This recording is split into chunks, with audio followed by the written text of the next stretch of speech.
A story we're closely following today. The US military has carried out its first offensive cyber operation against Russia.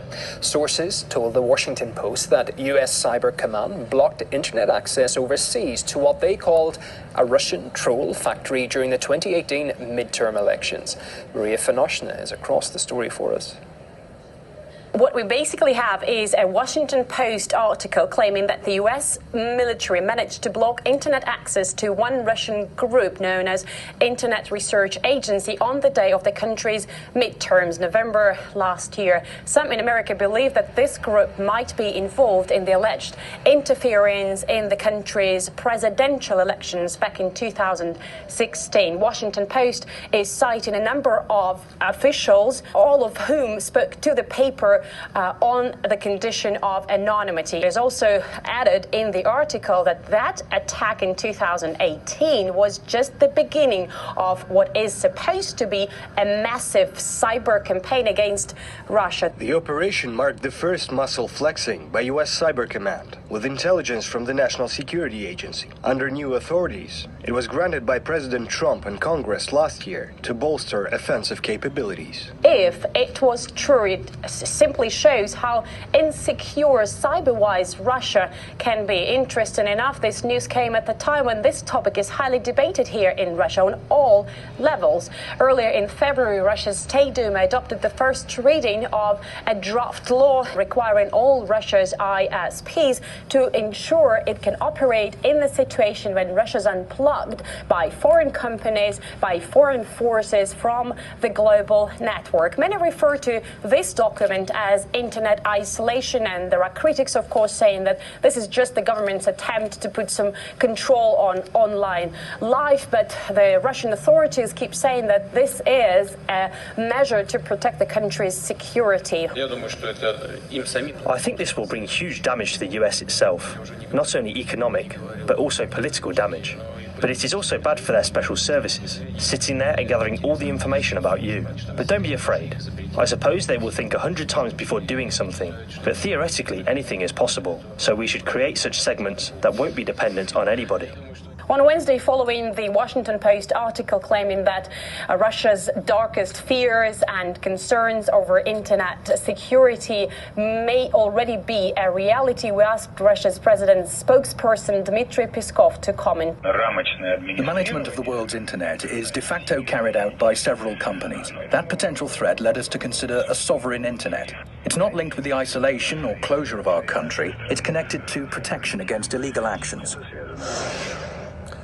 Let's try and go through some of the issues our correspondent just arose there with Kevin Curran, a professor of cybersecurity at Ulster University in Northern Ireland. Good to have you with us, Kevin.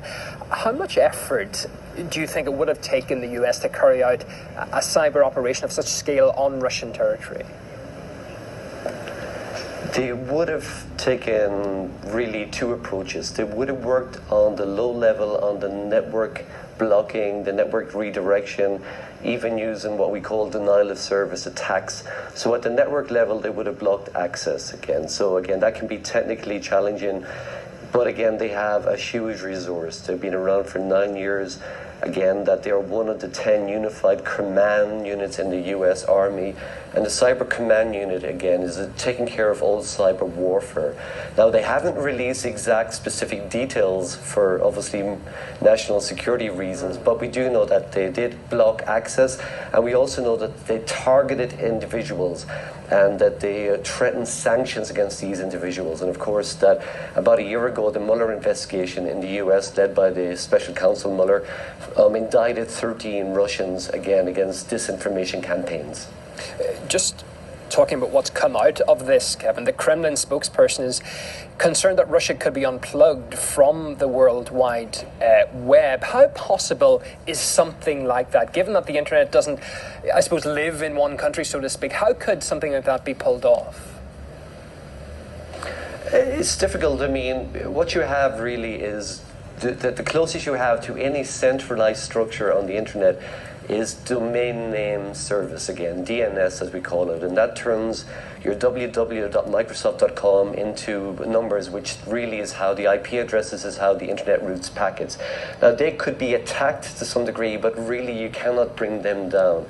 What you can do obviously is try to attack the giants of the internet, and people like Cloudflare.com, again, that people would not really know about the public, but again, that they route most of the traffic on the internet. So you have these huge tier one providers of traffic, again, which could in some ways have sanctions brought against them or attacks, but really the internet itself is quite resilient. It was designed to be this system which really could repair itself, can route around danger areas and bottlenecks again. So it is not simple. You cannot really block access overnight to any region. Now you can get the gateways into a country where the traffic comes in again, but that's usually controlled by the country themselves.